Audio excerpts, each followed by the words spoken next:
Welcome to the Ingress Insights podcast, hosted by PkmnTrainerJ. Ingress Insights is a podcast about the Niantic game Ingress. Listen each week for the latest news, updates and rumours. Let us know your thoughts by leaving a voice message or emailing us at the links in the show notes.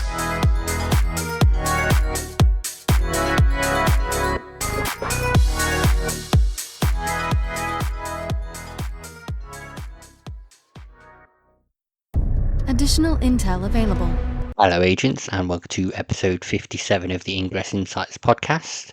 This week we're going over some anomaly related news, some other Ingress related news, and final few bits of Wayfarer related news. Before I get into all of that, there is some important news to go through, first of all concerning another app that many Ingress players use, and after that, before getting into the anomaly news, I'm just going to chat about what I've been doing this week in relation to Ingress. As I said, the first bit of news isn't about Ingress, it's about another app called Zello, and they advise their users to reset their passwords as a precaution after a probable security breach, but it sounds like it was definitely a security breach, they just don't want to say that. This is a tool that many Ingress agents use during Operation Live events as like a walkie-talkie kind of app to then communicate with their faction and let them know what's going on, what portals they should be attacking, where their team should be going. And this is the second security breach on Zello systems in 4 years, because one happened in August 2020. They are advising to reset your password if you do use that service. I don't personally use it, but I've seen it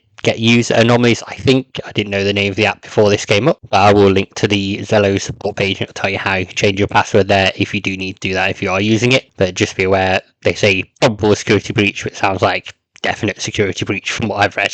And then just a bit lighter before we get into the main chunk of the episode, I just want to talk about what I've been doing in Ingress this week and see if this becomes a regular thing to let you know how I'm getting on. So at the moment I'm working through the Year 12 campaign challenges.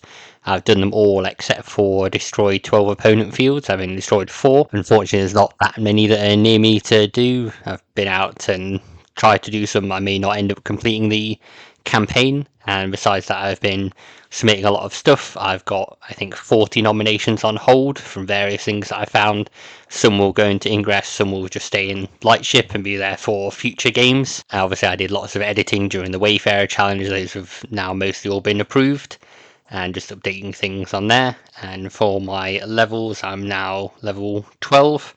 I've got 2,688,000 AP, so I'm slowly progressing there. I think the Year 12 badge won't make any difference to how I level up. I've got enough badges, obviously, if this is my second recurse around, so I'll slowly get there probably by the end of the year to level 13, but I'm not particularly rushing or anything on it, but that's what I've been doing. Do feel free to share in comments how you're doing, if there's anything you're aiming to do before the end of the year. That'd be great to know. On now to the anomaly related news. So the final XM anomaly locations, which are in Christchurch, New Zealand and Nashville, Tennessee in the US, have been ornamented on the Intel map now.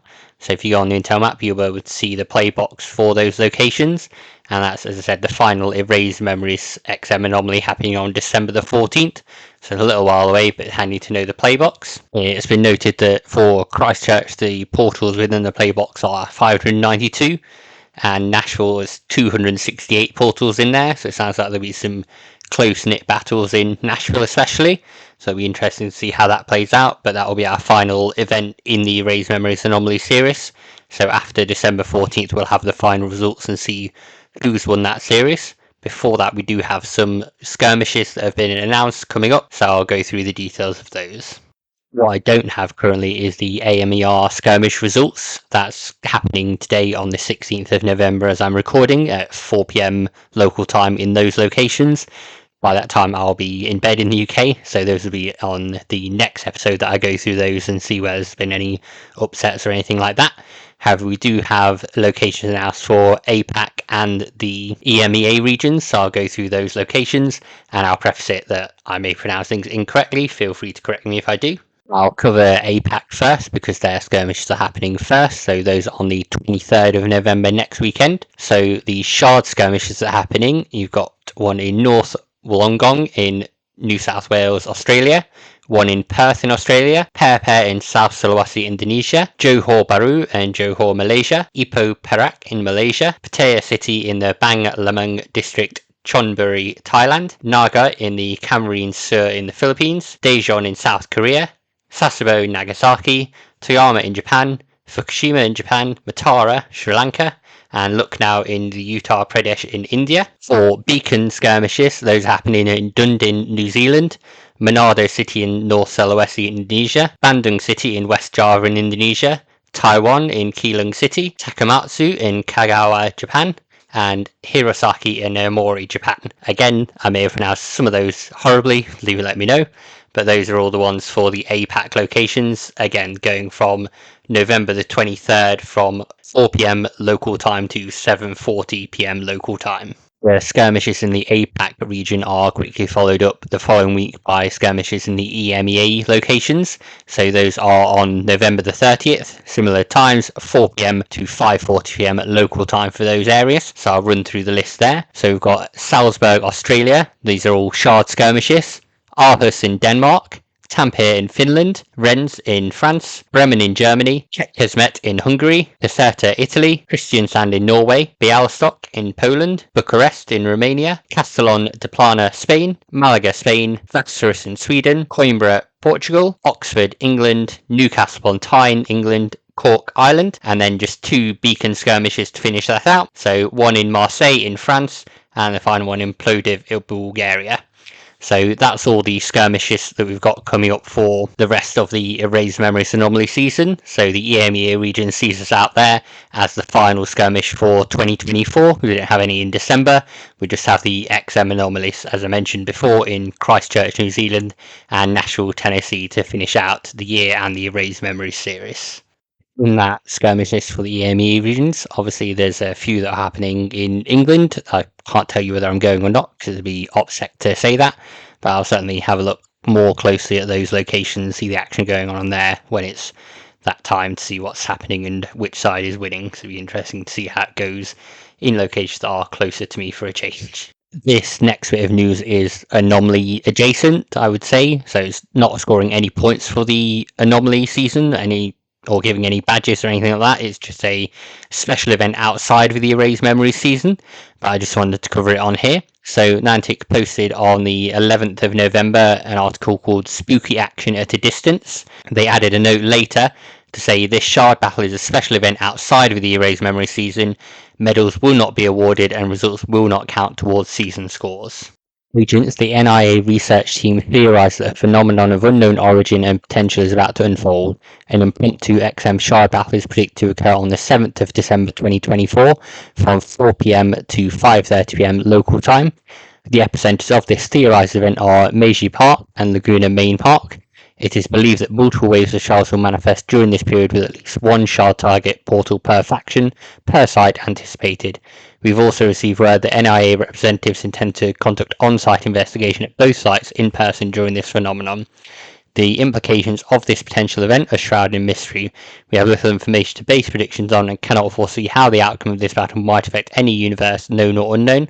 Whilst it's unlikely to directly impact the Erased Memories Anomaly series, we cannot rule out unforeseen consequences. We urge all agents in the vicinity to mobilise and investigate this theory. Should the event occur, capture its essence, contain its effects, and delve into the truth behind its existence. However, exercise extreme caution.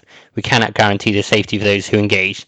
The lasting side effects of exposure to this potential phenomenon are unknown. Remember, agents, the fate of countless realities may hang in the balance.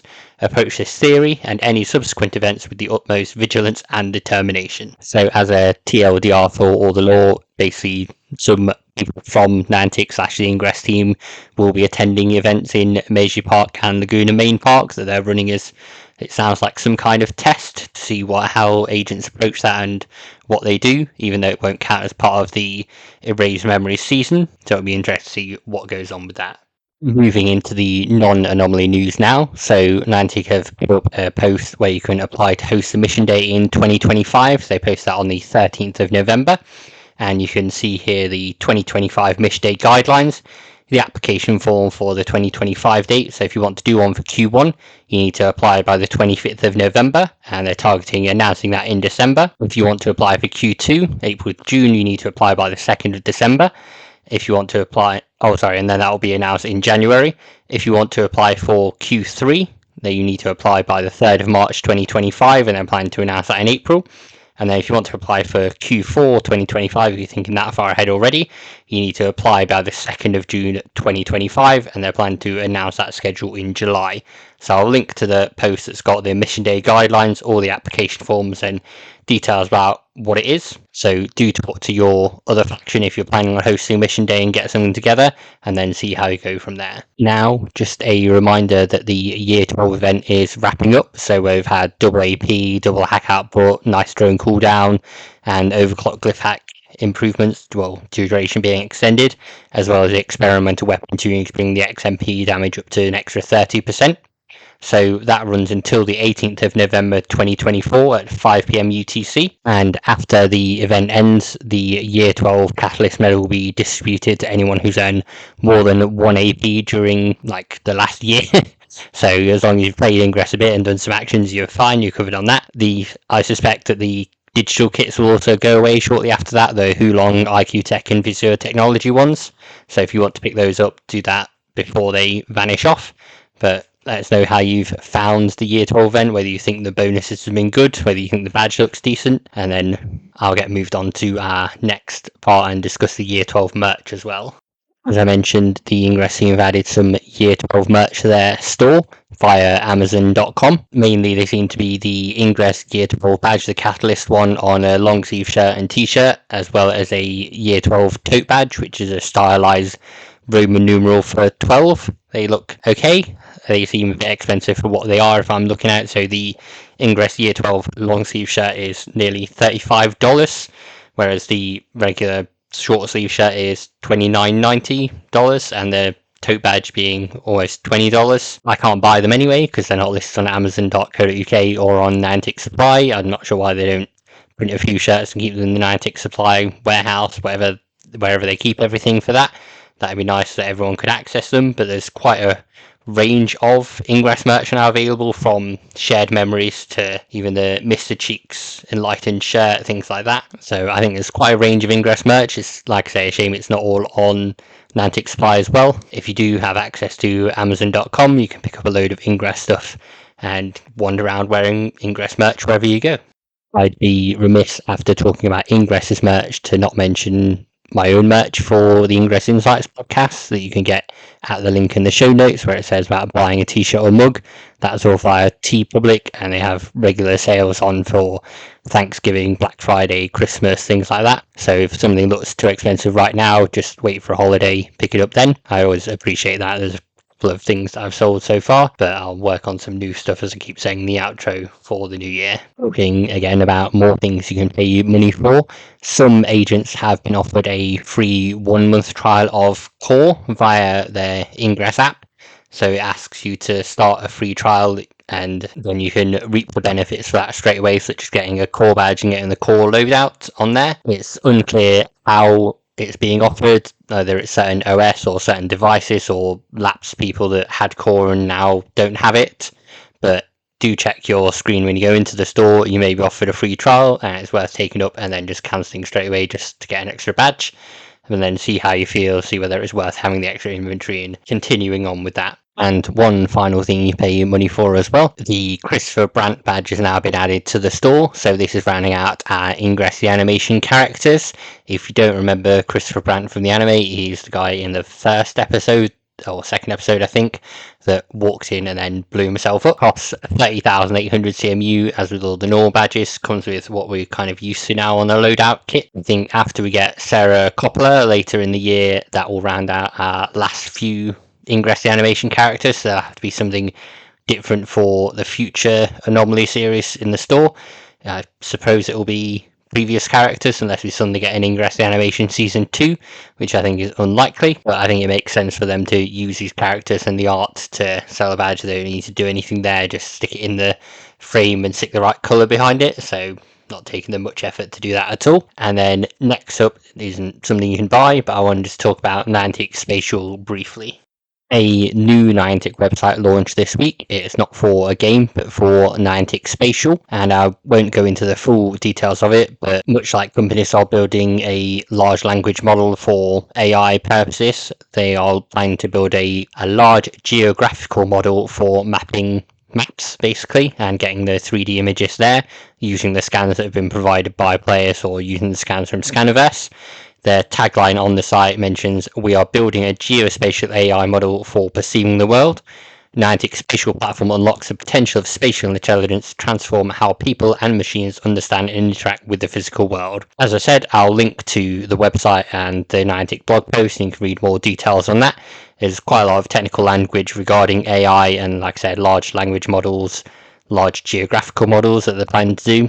It's worth reading and getting an idea of where Niantic want to go and what your scans might be used for. The Telegram channel Resby announcements that an agent, Nomad Andrea, linked me to, shared details from the Web Summit in Lisbon where they unveiled the Niantic spatial platform. So I'm going to read through the details they provided there to give a bit more insight, because they've gone through everything already. Saves me a bit of time, but I will link to their post as well. Niantic unveiled the Niantic Spatial Platform, a unified geospatial AI solution for perceiving and shaping the world. Third generation 3D digital map, powering the future of AR glass and immersive experiences. Niantic VPS, over 1 million plus locations ready for location-based interactions. Versatile applications from spatial planning and logistics to entertainment and remote collaboration. For developers, Lightship SDK for Unity remains available, and our studio continues evolving for WebXR. So they noted for Ingress players, there's possible impacts, so more realistic and immersive gameplay. With a third generation 3D digital map, gameplay can become even more engaging by leveraging more detailed geospatial data to create dynamic and challenging Portal interactions. Imagine Portals reacting more intuitively to the real-world environment around them. New AR features. The platform sets the stage for integration with next-gen AR glasses, creating immersive fielding experiences. Picture seeing resonators, fields and portal activity right in front of you in augmented reality. Expanded Portal networks. With 1 million plus VPS locations, the Portal network can grow in precision and detail, offering richer in-game interaction in both urban and rural areas. This could mean more strategic opportunities and deeper exploration of your local environment. Community-driven innovations. The Niantic Studio's evolution to WebXR could enable developers and even the Ingress community to suggest or build features tailored to the game. This could open doors for fan-created enhancements or tools. They also include in their post details about how it may help things for Wayfarer, and as I'm going to cover Wayfarer stuff later on, I'll mention it here. So more accurate mapping. The improved geospatial model better supports locations, submissions and evaluations, ensuring that portals, Pokestops and other POIs align more accurately with their real-world counterparts. Expanded POI ecosystem. The Niantic VPS rollout ensures even more POIs worldwide, empowering the Wayfarer community to play a vital role in expanding and refining the platform's geospatial network. Enhanced nomination tools. The spatial platform could potentially introduce better tools for submitting and reviewing nominations, making it easier to contribute and enrich Niantic's AR games. So none of the things for Ingress or Wayfarer mentioned on there are confirmed. It's just this channel's had a thought on how they could be implemented. So it may be a cool thing that you see come up. We may see something completely different, but the Niantic spatial platform has kicked off. Before I next get into all the Wayfarer related news, this is your warning, so you can jump off here if you're not interested in Wayfarer. And then secondly, if you do want more about Wayfarer, there is the Wayspotters podcast hosted by Jamal and Chris. They'll talk a bit more in depth about Wayfarer edits, nominations, things like that. I'm a little behind on listening to their podcast myself. I'm on episode 146. So I need to listen to 147, then 148 that drops the same day. And I imagine they'll be talking about the results of the Wayfarer challenge as well. As I said, I'm a little behind, so I've only recently heard Jamal's call out to explain what frackers are. So if you've jumped on Wayspotters and then come over here to learn what frackers are, I've not explained them yet. I will do that at the end of this episode and go through those in a bit more detail.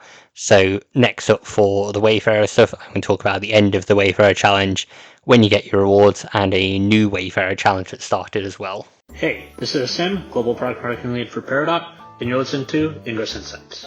I feel a bit bad for using a sim there when there's no Peridot rewards for this challenge this time round, but I'm sure it'll be fine. After the Edits challenge ended, Niantic Titino did share a post to say, "Hello Explorers, the Global Edits challenge officially concluded at 12 PM PST. A huge congratulations to all Explorers for collectively clearing Tier 3 for community rewards. Your individual contribution will be recognised in an upcoming email, along with your reward codes. Stay tuned for the final edit count in the coming days." So we don't know the final count of how many edits have been done. but we did reach the community rewards for tier 3 and the ML rewards for tier 3. So for Ingress, that was 145,000 edits being submitted. So if you did enough in the challenge, you'll get 30 level 8 resonators, 30 level 8 XMPs, 30 level 8 power cubes, 8 rare shields, 8 rare heat sinks, 8 rare multi-hacks, and 1 rare kinetic capsule. If you have a Pokemon Go account that's the relevant level, so higher than 37, and connects to the same Niantic ID, you also get 75 Ultra Balls, 50 Great Balls, 7 Star Pieces, 7 Incesses, 6 Poffins, 5 Lucky Eggs, and 5 Super Incubators. I'm not going to explain what the Pokemon Go things are on an Ingress podcast. You can go listen to a Pokemon Go podcast for that. The ML rewards were 24,000 edits being approved by the machine learning tool during the challenge. And for that, if you play Pokemon Go at the right level, you'll get 5 rare candy. However, for Ingress, you'll get 5 Frackers. And then you will get your individual rewards as well. Being if you did 150 edits submitted, you'll get a OPR Live badge tick.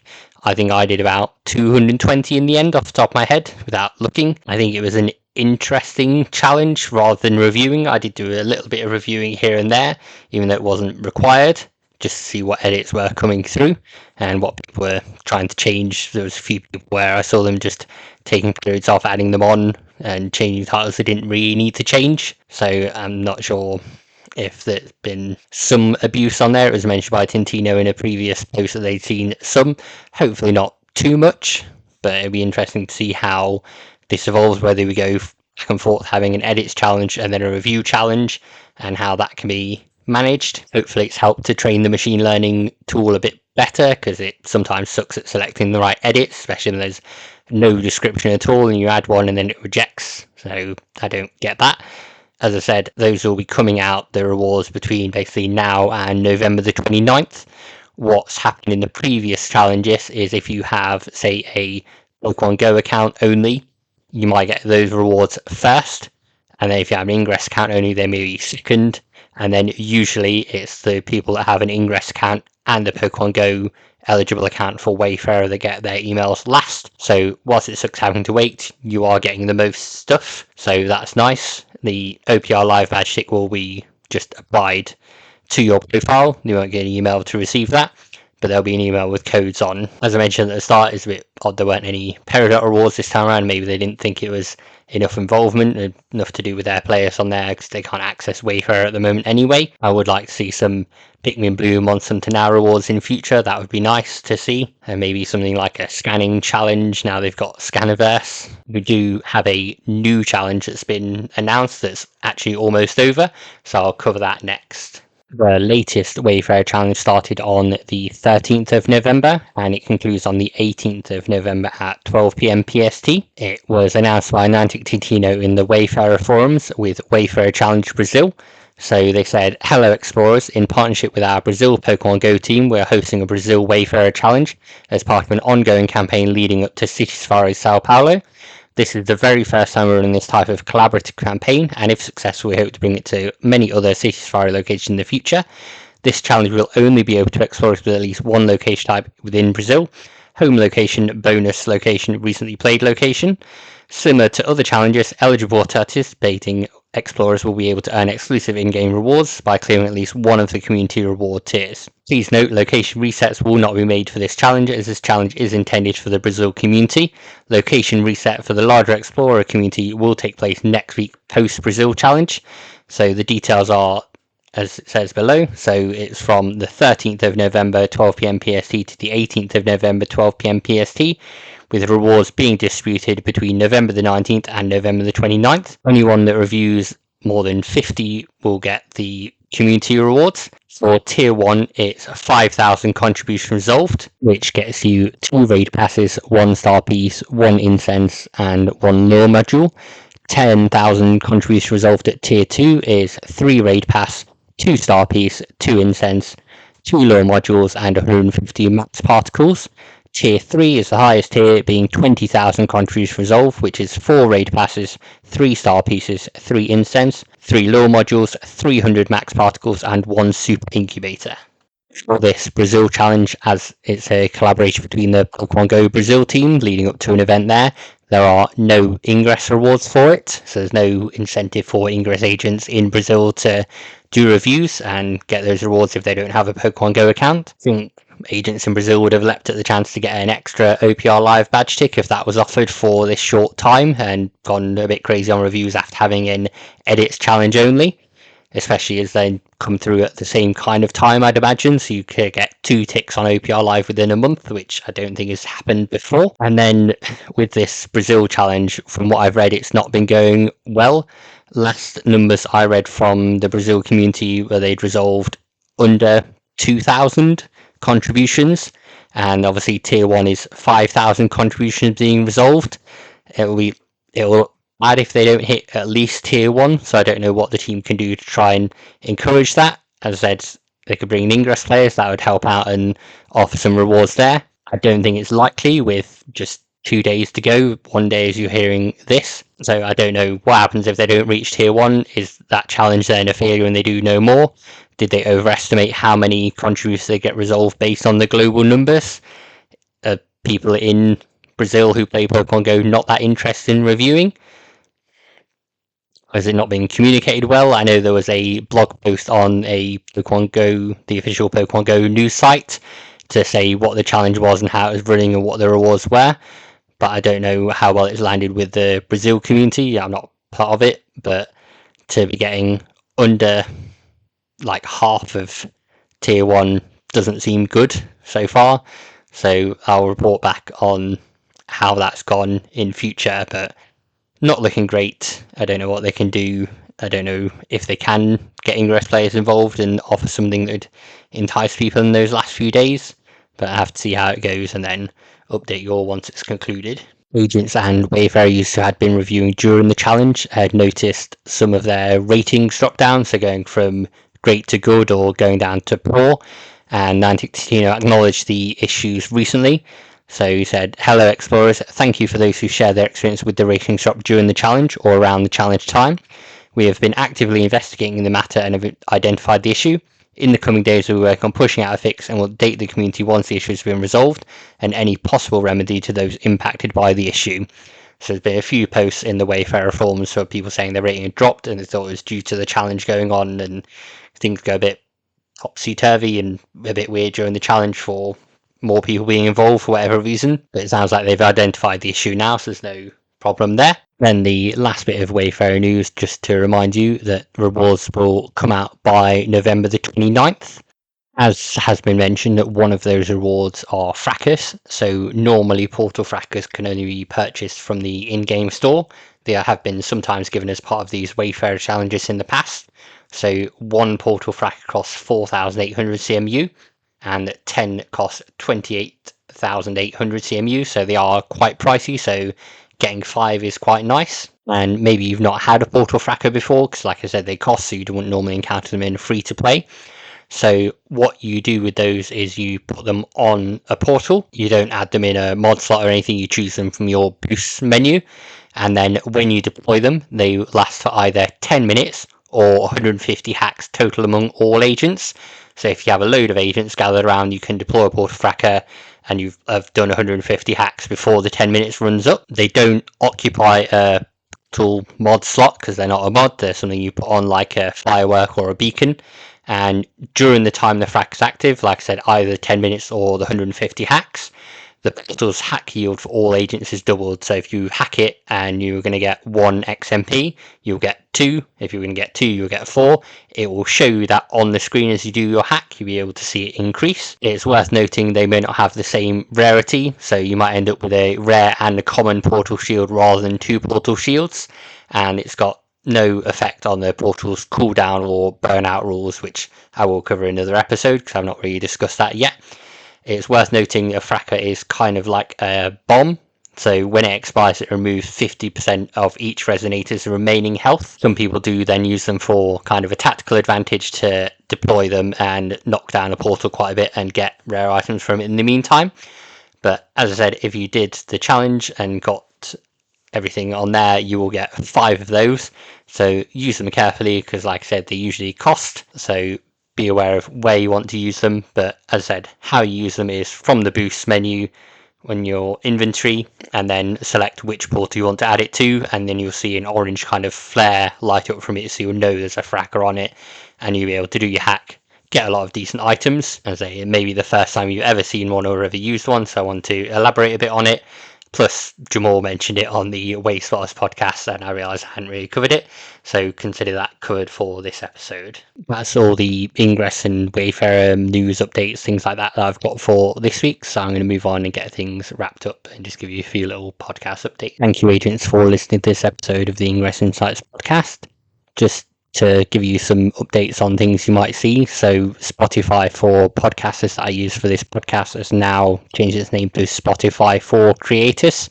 It used to be called Anchor FM before Spotify took it over, so you may still see some Anchor.fm links that it uses. I don't think anything really changes apart from a push for video podcasts, which I do plan to do at some point, not for the main ones, but for some special ones. So you may see some links that say Spotify.creators or something instead. So I just want to say it is the same thing. They've decided to change the name of it for whatever reason. In addition, I used to have a program that boosted the podcast automatically to X/Twitter. That's no longer working, and I've got more people following the podcast in other places such as Facebook and Threads and Instagram. So I'm probably going to close down the Twitter/X account by the end of the year. People have asked before about Blue Sky, so I'll look into getting that sorted out and updating the links in the show notes to say where you can find the podcast on social media. And I will also have to update the outro that you'll be listening to shortly that does mention Twitter/X in there. Next week, we're going over the AMER skirmishes that are happening as I'm recording, and then any details that have been coming up for the APAC locations, and then also looking ahead at December, because December will be rolling around pretty quickly. I think the final event in December is the 14th, so there's not much happening in December. Obviously, we start to get into Christmas week, festive period, things like that, and people are busy, but I'll go over what we do have coming up in December and all the badges that are being added as well. But thank you for listening, agents. Speak with you again soon. Happy hacking. Have a great Sunday. Thank you, agents, for listening to the latest episode of the Ingress Insights podcast. If you'd like to follow us on social media, you can do that on a few channels. So on Threads under the name ingress.insights, on Instagram under the name ingress.insights as well. Twitter/X, which posts episodes of the podcast, is under Ingress Insights, no dot in that one. And you can also watch these episodes on YouTube under Ingress Insights podcast.